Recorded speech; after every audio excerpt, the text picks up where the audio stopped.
Hoje é 4 de junho de 2019, são 17 horas e 20 minutos. O cronista Estivério Rábula costuma fazer as crônicas na parte da manhã, mas não é mais possível. O dia vai se adiantando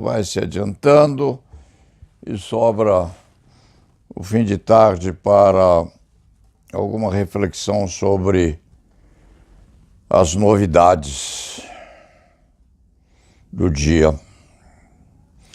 Cubano faz campanha contra sacrifício animal na Umbanda e no Candomblé. É um sacerdote que veio ao Brasil, pratica uma religião anterior, inclusive, àquela da Umbanda, e critica o uso de sangue de animais para as cerimônias, embora aqui no Brasil, segundo se afirma, matar animais para esse fim, para sacrifícios religiosos, está dentro da lei. O tema foi discutido no Supremo Tribunal Federal em agosto e foi considerado constitucional, ou seja, permitido em março de 2019. Sem crueldade, o Supremo acentua. Matar dói. Morrer nessas condições deve ser dolorido, sim. Mata-se galinha, porco. Matam-se animais em geral, desde crocodilos até baratas. Este cronista, de uns tempos a esta data, tem tido dó até mesmo de meter o sapato numa formiga. A formiga vai andando pela rua ou pela calçada e este velho Rábula vai matá-la e fica com pena da bichinha. Fica com pena da garotinha, porque tem família, etc, etc. Isso lembra muito os japoneses ou aqueles que fazem parte de uma seita oriental, que caminham com umas vassourinhas de pelo muito macio e vão afastando os bichinhos que encontram no terreno para que eles não morram sobre as calçaduras dos passantes. Isso é bom e não é. Começa a ficar perigoso com a idade. Então, o cubano faz campanha contra sacrifício animal na Umbanda e no Candomblé. É uma atividade que ressoa bem para este cronista. Lembrar que há entre os judeus o costume de comer carne kosher sem sangue. Não se sabe como se pratica o ritual de cozinhamento para evitar que esse sangue macule a carne, mas aqueles que praticam o judaísmo podem explicar a este antigo Rábula como se faz para a ingestão dessa carne kosher. Então, este sacerdote que veio aqui, cubano, não permite que isso aconteça. E o Supremo Tribunal Federal admite o sacrifício, desde que não doa. Este velho escrevinhador do direito penal não participou ou não viu esta sessão da Suprema Corte em que se discutiu isso. Mas matar animal dói muito. Deve doer na carne deles, como é na deles e não na nossa. Nós fingimos que isso não produz qualquer petição à Suprema Corte para que não permita mais essa atividade. Isso está na Folha, algum pormenor constitutivo da transmissão de acontecimentos quanto ao jogador Neymar. Não se comenta o assunto, é problema do menino. Ele há de se virar para sair dessa aí. Há vários colegas que estão a se manifestar sobre o assunto e, quem sabe, a manifestação será boa e será bem-vinda. A Folha continua com uma página ao menos, com uma dose qualquer de sensualidade ou de sexualidade. Isso está aqui na Ilustrada, terça-feira, 4 de junho. Mostra suaviza tensões na obra de Mapplethorpe. Há um artigo de Silas Marty sobre o corpo masculino também, problema dele. Ele há de se explicar quanto a magnificência fotográfica do corpo humano, maiormente do corpo masculino. É questão do jornal, mas o jornal vem diariamente quase com um supedâneo desse tipo de notícia. Quanto ao mais, há umas manifestações de Dória sobre a privatização de algumas construções, edificações ou realizações em São Paulo. A Odebrecht está numa das páginas.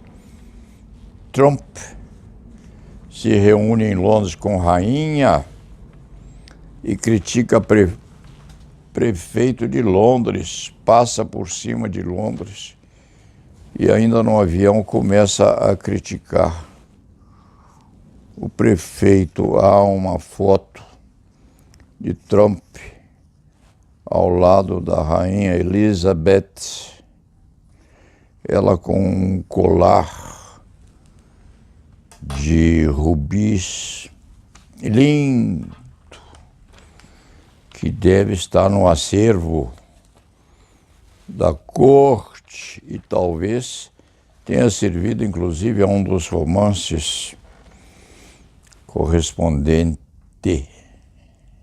aos Três Mosquiteiros.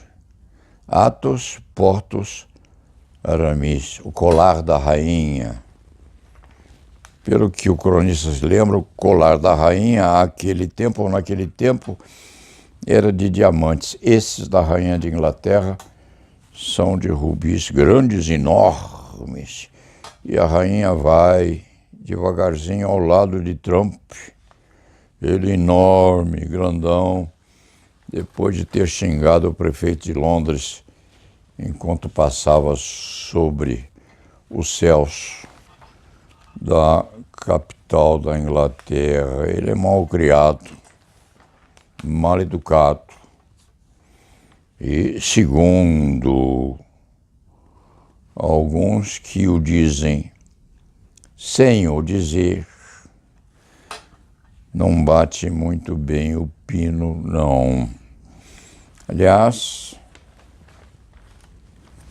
Marcelo Paiva, neste domingo, escreve um artigo muito bom sobre anomalias psíquicas em vários presidentes e figuras políticas muito bem recortadas nesse nosso universo. A maioria um pouco esquecida de zelar pela estabilidade psíquica.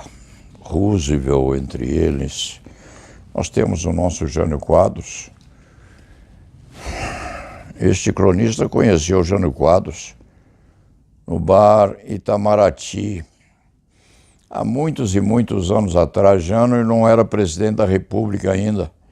Jânio falou sobre uma mesa do bar Itamaraty, o cronista falou em pé sobre outra mesa daquele restaurante, que é um restaurante privilegiado, muito antigo, à frente da Faculdade de Direito do Lago de São Francisco, um restaurante que é repositório de muita disputa política e de muito acertamento, inclusive, para o governo de São Paulo e para a presidência da República. Quem viveu e sobreviveu daquele tempo sabe disso. Aquelas mesinhas de canto foram palco de plenitude de conversas sobre acertamentos políticos, sobre quem governaria São Paulo e quem seria candidato à presidência da República. Aqui no estado de São Paulo, no Estadão, há, para finalizar essa crônica do dia de hoje, há um manifesto de 5 ou 6 ex-ministros da Justiça do Brasil, correspondendo tal noticiário a um protesto contra esta maníaca pretensão do presidente da República de armar os paulistanos e os brasileiros desde a cozinha até a porta de entrada das fazendas granfinas que há por aí. São muitos os ministros da Justiça que assinam esse manifesto. Onde está isto? Este rábula velho separa as coisas e depois as perde e não consegue achá-los. José Carlos Dias, José Eduardo Cardoso, Miguel Reale Júnior e outros ex-ministros da Justiça assinam um manifesto contra esse pacote correspondente a dotar o Brasil de armas agressivas, revólveres, fuzis, metralhadoras, etc. O cronista não acha isto, não encontra aqui. Agora, para repetir o nome de todos os ex-ministros da Justiça que assinaram esse manifesto contra a utilização desenfreada de armas no nosso país.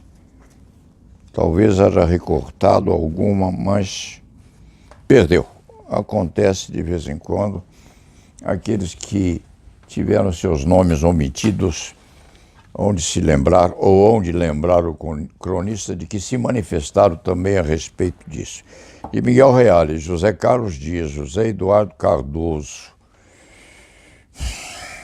o arquivista se lembra muito bem. Os outros ficaram para trás. Paciência, mas assim é.